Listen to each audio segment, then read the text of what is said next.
안녕하십니까. 한반도 안보전략연구원 일본 연구실장 승훈입니다. 오늘은 일본 전국시대의 리더들이 어떤 영향으로 지금 일본 사회에서 가장 존경을 받고 있을까, 여기에 대해서 말씀드리겠습니다. 이 앞전에 제가 참고로 오다 노부나가, 도요토미 히데요시, 토쿠가와 이에야스 이 세 사람의 인물 댐댐이와 정책, 그리고 주로 군사 정책에 대해서, 그리고 주요 전투에 대해서 말씀을 드린 바 있습니다. 그래서 그 기초를 바탕으로 오늘 왜 이 사람들이 일본에서 그렇게 영웅 대접을 받고 있는가, 거기에 대해서 말씀을 드리겠습니다. 저는 이 사람들이 영웅이라고 말하지 않고 리더라고 칭하고 싶습니다. 제가 분석해 본 결과 이 사람들은 공통적인 DNA가 있습니다. 배반과 복수의 DNA입니다. 오다 노부나가는 아시카가 요시아키 쇼군에 대해서 배반을 했죠. 폐위를 시켰죠. 혼노지변은 뭡니까? 오다 노부나가를 배반한 아키치 미츠히데의 배반이죠. 자, 오사카 성에 함락하고 도요토미 히데요리를 죽인 건 토쿠가 이에야스의 도요토미 히데요시에 대한 배반이죠. 그리고 또 이 사람들은 합종 연행을 일삼습니다. 어제는 적군이었다, 오늘은 바로 아군이 되는 이런 상황이죠. 동군과 서군 싸움이 그렇지 않습니까? 서군에 있는 장수들을 빼와서 결국 서군이 지게 되는 이런 상황. 이런 상황을 볼 때 너무나 많은 하극상이 나타나고 있다, 그렇게 저는 판단을 하고 있습니다. 그래서 이제 구체적으로 그러면은 왜 이 사람들이 어떤 내용으로 일본 사람들이 이 사람들을 영웅시하는가, 이 부분에 대해서 말씀드리겠습니다. 도요토미 히데요시는 아시는 바와 같이 아들이 54세 때까지 없었죠. 그런데 요도 도노가 54세 때 처음으로 자식을 얻어서 쓰루마츠라는 이름으로 애를 낳는데 애가 3살 때 죽습니다. 그런데 일본에서는 자기가 오랜만에 난 아들이 죽는 이 슬픔을 잊기 위해서 대륙을 침략했다고 미화를 하고 있습니다. 또 도요토미 히데요시가 정유재란 때 자기 모친 사망 소식을 듣고 슬퍼한다는 그런 내용을 하면서 도요토미 히데요시의 시를 일본 사람들한테 선전을 하고 있습니다. 얼마나 우리가 생각하기에는 이게 말이 되지 않는 얘기입니까? 어떤 사람은 모친 사망 소식으로 슬퍼하는데 우리 한국에서는 몇백만이 코가 잘리고 귀가 잘리는 이런 슬픔을 당해야 되는데 이게 과연 맞는 걸까? 여러분들이 잘 판단을 하시리라 믿습니다. 도요토미 히데요시에 대해서는 미화하는 방법이 여러 가지가 있는데 그 중에 하나가 입지전적인 성공담입니다. 변소지기부터 관배까지 올라갔다. 이게 일본 젊은이들한테 먹히는 거죠. 특히 봉건제 하에서는 신분제도가 확실한 산업공상이었는데 이 산업공상의 그런 룰을 깨고 바로 도요토미 히데요시가 입지전적으로 했다는 데에서 이 사람들은 우상화의 재료를 찾고 있습니다. 도요토미 히데요시가 도요쿠니 다이묘진이라는, 그러니까 풍국대명신이라는 신으로서, 인간으로서 처음으로 일본에서 신으로 불린 사람이 바로 도요토미 히데요시입니다. 그 다음에 두 번째가 도쿠가와 이에야스죠. 신사가 또 별도로 있습니다. 도요쿠니 신사라고. 이렇게 해서 이제 국가에서 서서히 우상화를 하는 거죠. 그런데 이게 에도 시대에는 이게 폐지가 됐습니다. 그러다가 다시 청일전쟁 이전에 또 이게 나타나게 된 거죠. 한때는 또 도요토미 히데요시가 중국의 진시황에 비교가 되죠. 춘추 전국시대를 통일한 진시황이었죠. 아방궁 짓고 이런 사람이 있죠. 교토를 물론 도요토미 히데요시가 교토를 여러 가지 건축물을 지어가지고 개조를 했습니다. 하지만 이걸 진시황에 비유해서 우상화시키는 거. 그런데 이게 이제 다시 이 명치유신 이후에 이게 부활하게 됩니다. 이 우상화 정책이. 그래서 도요토미 히데요시에 대해서 본격적으로 부활을 하게 되죠. 그 계기가 바로 청일전쟁입니다. 청일전쟁. 청일전쟁에서 당시 소학교 책자에 어떤 내용이 나오냐면은 국위를 해에 떨치고 수백 년간 외국으로부터 침략당하는 일이 없게 만든 사람이 바로 도요토미 히데요시다. 물론 260년간 도쿠가와 이에야스가 에도 막부를 만들었지만 그 초석을 바로 도요토미 히데요시가 만들었다. 이렇게 소학교 책자에 나올 정도로 일본은 도요토미를 우상화시켰던 겁니다. 청일전쟁 승리. 그래서 이제 도요토미 인식에 대해서 이 사람들이 계속적으로 우상화시키고 또 청일전쟁 승리는 결국 도요토미 히데요시가 못했던 걸 300년 전에 못했던 걸 우리가 완수한다. 이런 또 명분으로 도요토미 히데요시를 계속 우상화시킨 거죠.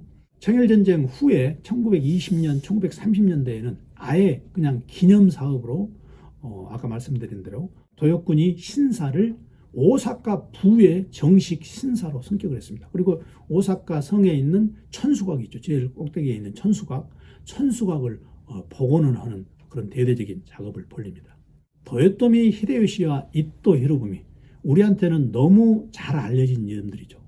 그런데 저는 이 두 사람한테서 아주 큰 공통점을 발견했습니다. 한 4가지가 있습니다. 첫째는 뭐냐면 두 사람 다 한국을 침범한 사람들이죠. 그리고 두 사람 다 한국 때문에 죽은 사람들입니다. 그렇죠?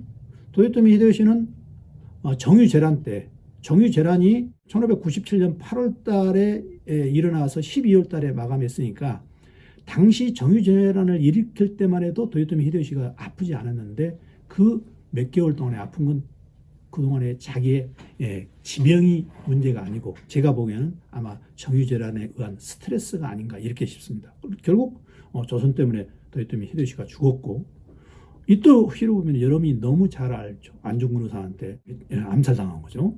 그래서 이 이토 히로부미와 도요토미 히데요시가 너무 또 공통점이 있다. 또 어떤 공통점이 있냐. 두 사람 다 입지전적인 인물로 다른 사람들한테 우상화 작업에 어떤 재료를 마련한다 이거죠.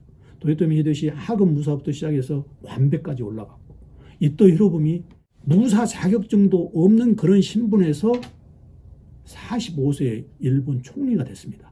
너무 비슷하죠. 그런데 아이러니한 것은 이토 히로부미가 가장 좋아하는 사람이 도요토미 히데요시라는 겁니다. 이토 히로부미가 청일전쟁 당시에 전쟁을 지휘했죠. 도요토미 히데요시가 못다한 아시아 꿈을 자기가 이룩했다고 또 본인이 스스로 그렇게 만족을 하고 있는 거죠. 그래서 도요토미 히데요시와 이토 히로부미의 공통점도 우리는 분석을 좀 해볼 필요가 있다는 겁니다.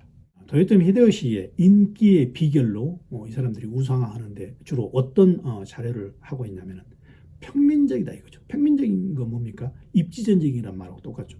두 번째는 국민적이라는 겁니다. 국민적이라는 것은 무슨 얘기냐면 지금까지 일본을 천하통일한 사람은 가마쿠라 막부의 미나모토노 요리토모인데 미나모토노 요리토모는 사실 중원만 제압을 했습니다. 일본 저기 밑에 있는 끝까지는 지배를 안 했는데 도요토미 히데요시는 일본을 천하통일을 했다. 그래서 국민적이라는 거죠. 또 세계적이라는 겁니다. 왜 세계적이냐? 조선을 정벌했고 또 당시 도요토미 히데요시가 자기 부하한테 쓴 편지를 보면은 우리가 중국에 가서 그리고 또 남만까지 가서 유럽을 정벌하겠다. 유럽까지 진출하겠다. 그런 꿈이 있었어. 그래서 세계적이라는 얘기합니다. 또 다각적이라는 얘기도 합니다. 왜 다각적이냐? 도요토미 히데요시가 다도를 좋아했죠. 물론 센리규와 여러 가지 갈등으로 센리규를 결국 자살을 시켰지만 도요토미 히데요시는 굉장히 큰 다시를 황금 다시를 만드는 등등 다도에 많은 취미가 있었습니다. 이래서 도요토미 히데요시를 또 다각적으로 이 사람들이 선전을 하고 있습니다. 그래서 어떻게 보면 알렉산더나 나폴레옹 같은 세계적인 영웅으로도 묘사를 하고 있습니다. 또 하나 이에야스입니다. 이에야스에 대해서도 신격화를 하고 있죠. 도쿠가와 가문의 조상신이다. 그리고 아까 말씀드린 대로 도요토미 히데요시가 처음으로 인간으로서 신이었다면 그 두 번째 신은 바로 도쿠가와 이에야스다. 이렇게 해서 신격화를 하고 있습니다. 대표적인 게 이겁니다. 니꼬 여러분들도 아시기를 하면 니꼬 이에즈 객고 이와즈 이런 얘기도 있죠. 일본이 니꼬에서 엄청나게 큰 관광 상품인데 니꼬를 말하지 않고는 객고 그러니까 아주 좋다는 말을 말하지 마라 이런 말도 있을 정도로 니꼬가 관광지로 유명하죠. 그 니꼬에 동조사라는 것을 건립합니다. 동조사가 뭐냐면은 도쿠가와 이에야스를 추앙하는 그런 절이죠. 그런데 이 절을 궁으로 호칭을 합니다. 궁으로 호칭하려면 옛날부터 천황의 허가가 있어야 되죠. 그러니까 천황이 승인을 한 신격화란 얘기가 됩니다. 그래서 동조궁, 도조궁이라고 하는데 동조궁 그 자체 호칭으로만 봐도 천황으로부터 이 칭호를, 물론 이제 여러 가지 강압에 의해서 칭호를 하게 했겠죠. 하지만 도쿠가와 이에스는 사망 후에 일본을 지키는 신이 되었다는 겁니다. 신격화는 특히 이제 도요토미 히데요시하고 다르게 도쿠가와 이에스를 신격화하는 것은 이거 있습니다. 옛날부터 천황을 보필을 하려는 가장 중요한 사람은 상당히 높은 지위에 있어야 된다. 그것도 일본은 전통적으로 원씨, 한국말로 원씨인데 이게 미나모토라는 성이 있습니다. 미나모토의 직계, 반계, 외가가 특히 지켜야 된다. 천황가를 지켜야 된다. 그런데 도쿠가와 이에야스는 당연히 세이와라는 미나모토의 반계 정도 되는 거죠. 그래서 도쿠가와 이에야스는 천황을 지킬 자격이 있다고 자기네들이 신격화를 하고 있습니다. 그런데 일본에서 전체적으로 도쿠가와보다는 도요토미를 훨씬 더 높이 평가를 하고 있습니다. 왜? 도쿠가와는 이미 도요토미가 해놓은 기반 위에서 떡을 먹는 그런 입장이었다. 떡을 만드는 사람은 도요토미 히데요시다. 이렇게 보통 얘기를 하고 있죠. 신분도 차이가 있었죠. 하급무사하고 한 사람은 토호의 아들이고, 그래서 그런 입지전적인 면에서도 일본에서 도쿠가와 이에야스보다는 도요토미 히데요시를 영웅시하고 있다. 그리고 신격화하고 있다. 그래서 우리가 일본이 이 두 사람을 영웅시하고 신격화하고 있는 그 이유를 잘 알고 우리는 우리 나름대로 정확히 이 사람들을 분석을 해야 된다. 제가 말씀드리고 싶은 건 그겁니다. 그래서 오늘은 이 두 사람이 일본 사회에서 왜 영웅 대접을 받고 있는지, 그리고 청일전쟁 또 자기네들이 일본을 통치해 나가는데, 그리고 대동아 공영권을 주장해 나가는데 도움이 되기 위해서 이런 영웅화 신격화가 필요했다. 거기에 우리는 정확한 평가를 내려야 된다고 말씀드리겠습니다. 그래서 다음 유튜브에서는 제가 인진애랑과 이 도쿠미 히데요시 도쿠가와 이에야스에 대해서 말씀드리겠습니다. 시청해 주셔서 고맙습니다.